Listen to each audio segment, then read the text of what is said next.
नमस्कार, मैं हूं अंशिता। कहीं ऐसा तो नहीं कि राजस्थान में बीजेपी और कांग्रेस आपस में लड़ाई लड़ती रहें और बाजी कोई और तीसरा ही मार जाए। कौन बनेगा किंग के चक्कर में किंग मेकर की चाबी किसी और के पास चली जाए, क्योंकि राजस्थान के चुनाव में कांग्रेस और बीजेपी के अलावा एक तीसरी ताकत भी अंदर ही अंदर काम कर रही है, जिसकी तरफ लोगों का ध्यान नहीं है। और अगर बीजेपी सचमुच में अशोक गहलोत के हाथ से सत्ता छीनने को लेकर गंभीर है तो उसे दोहरी लड़ाई लड़नी पड़ेगी।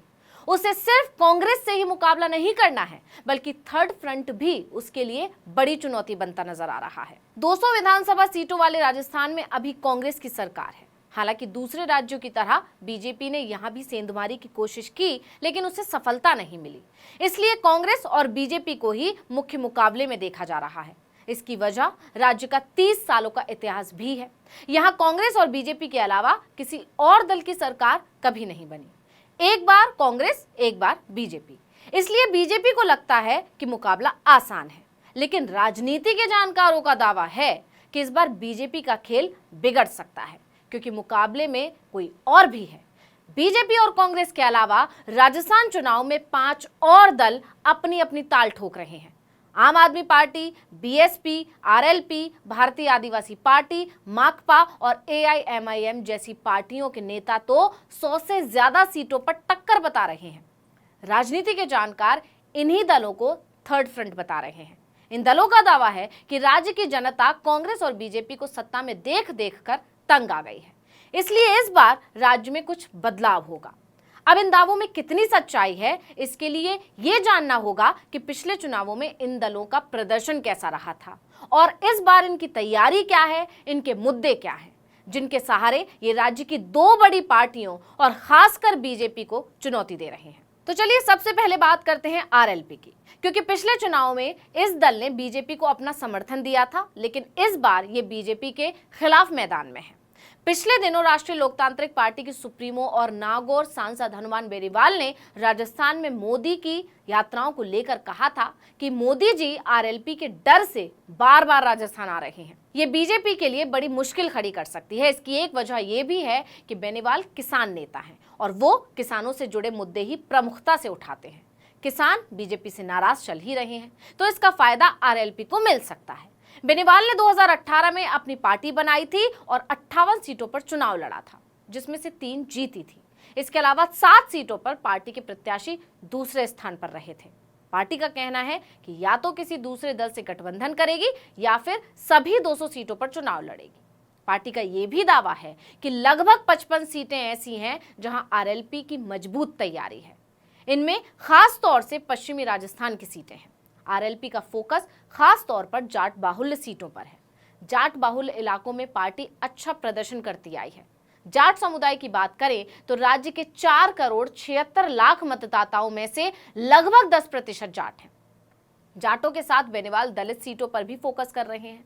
मुद्दों की बात की जाए तो पार्टी चुनाव में किसानों की पूर्ण कर्ज माफी, किसानों के बिजली कनेक्शन, स्वामीनाथन रिपोर्ट लागू करने की मांग, टोल मुक्त राजस्थान, बेरोजगारी की भर्तियों का साल के शुरुआत में ही कैलेंडर और बेरोजगारी भत्ते जैसे मुद्दों को लेकर चुनाव में उतरे। अब बात करते हैं भारतीय आदिवासी पार्टी की, जो राजस्थान के आदिवासी इलाकों में गहरा प्रभाव डाल सकती है। पिछले चुनाव में बीटीपी 11 सीटों पर लड़ी थी, जिसमें से 84 और सागवाड़ा 2 सीटों पर जीत हासिल की थी। वहीं 1 सीट पर दूसरे नंबर पर रही थी। इस बार पार्टी 17 सीटों पर लड़ने की बात कर रही है और उसका दावा है कि कम से कम 10 सीटों पर जीतेगी। वहीं थर्ड फ्रंट में बीएसपी यानी बहुजन समाज पार्टी का भी नाम है। पिछले 30 सालों से राजस्थान में बीएसपी ने तीसरी ताकत के तौर पर सबसे अच्छा प्रदर्शन किया है। पिछले चुनाव में भी पार्टी ने सबसे ज्यादा 6 सीटें जीती थी। हालांकि बाद में सभी 6 विधायक कांग्रेस में शामिल हो गए थे और इससे मायावती बहुत खफा हुई थी। इस बार पार्टी 60 सीटों पर लड़ने की बात कर रही है। 6 सीटों पर प्रत्याशी भी घोषित कर दिए गए हैं। पार्टी का पूरा फोकस दलितों और पिछड़ों पर ही रहेगा। इस रेस में आम आदमी पार्टी भी है।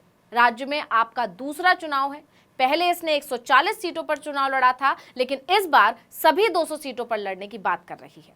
जाहिर है आम आदमी पार्टी के उतरने से कांग्रेस और बीजेपी दोनों के ही वोट बढ़ जाते हैं। दूसरे राज्यों में ऐसा देखा भी गया है, लेकिन आपकी एंट्री से बीजेपी को ज्यादा नुकसान होने की उम्मीद है, क्योंकि इसके आगे बीजेपी का हिंदुत्व कार्ड नहीं चल पाएगा, क्योंकि आप खुद इसी के सहारे वोट मांगते हैं। अब बात करते हैं AIMIM की। तो असदुद्दीन ओवैसी की पार्टी पहली बार राज्य में चुनाव लड़ रही है। राजस्थान के 18 जिलों में 40 मुस्लिम बाहुल्य सीटें हैं, जहां ओवैसी अपने कैंडिडेट उतारने की तैयारी में है। इन सीटों पर हर चुनाव में 16 के आसपास मुस्लिम प्रत्याशी जीतते रहे हैं। हालांकि इससे बीजेपी को कम नुकसान होने की उम्मीद है, क्योंकि AIMIM का पूरा फोकस मुस्लिम वोटर्स पर ही रहता है। इसलिए इससे कांग्रेस को नुकसान होने की संभावना ज्यादा बढ़ जाती है। वही बात करें माकपा की, तो ये कांग्रेस को फायदा पहुंचा सकती है। राजस्थान में माकपा हर बार कुछ ना कुछ सीटें हर चुनाव में ले जाती है। अभी भी माकपा के 2 विधायक हैं। माना जा रहा है कि माकपा राजस्थान में कांग्रेस को समर्थन देगी, या फिर गठबंधन भी हो सकता है। अगर गठबंधन हुआ तो उत्तर पश्चिमी राजस्थान की 4 सीटें कांग्रेस माकपा के लिए छोड़ सकती है। यानी माकपा कांग्रेस के साथ जाए या थर्ड फ्रंट में, बीजेपी को तो नुकसान ही। यानी ये सभी दल मिलकर बीजेपी और कांग्रेस दोनों के वोट को डेंट लगा सकते हैं। इसलिए दावा किया जा रहा है कि थर्ड फ्रंट इस बार मजबूत स्थिति में है। अगर सभी दल साथ आ जाते हैं तो राजस्थान चुनाव की तस्वीर बदल सकती है, लेकिन इससे नुकसान बीजेपी को ज्यादा हो सकता है, क्योंकि 30 सालों का इतिहास बताता है कि यहां कांग्रेस और बीजेपी के बीच ही सत्ता की कुर्सी रही है।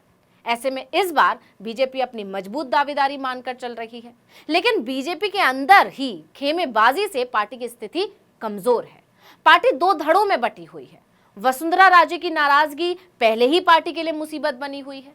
ऐसे में थर्ड फ्रंट की बढ़ती मजबूती बीजेपी की टेंशन में और इजाफा कर रही है। अब एक सवाल ये भी है कि सिर्फ बीजेपी को ही नुकसान क्यों हो सकता है? तो इसकी वजह यह है कि थर्ड फ्रंट में शामिल पार्टियां वो हैं जो कांग्रेस से हाथ मिला सकती हैं, चुनाव के बाद समर्थन भी दे सकती हैं, लेकिन इनके बीजेपी के साथ जाने की उम्मीद ना के बराबर है। इसलिए बीजेपी की स्थिति ज्यादा कमजोर लग रही है। इसलिए राजनीति के जानकार दावा कर रहे हैं कि आगामी चुनाव में बीजेपी के लिए डबल चुनौती है। तो इस वीडियो में इतना ही। आपसे अनुरोध है कि यूट्यूब पर हमारे चैनल आर्टिकल 19 इंडिया को सब्सक्राइब कीजिए, फेसबुक पर लाइक कीजिए, कमेंट करके बताइए आपको हमारा ये वीडियो कैसा लगा। आने वाले दिनों में हम और किन मुद्दों पर वीडियो बनाएं ये भी जरूर बताइएगा। ट्विटर हैंडल है article19_India, इसको भी फॉलो कर लीजिए। नमस्कार।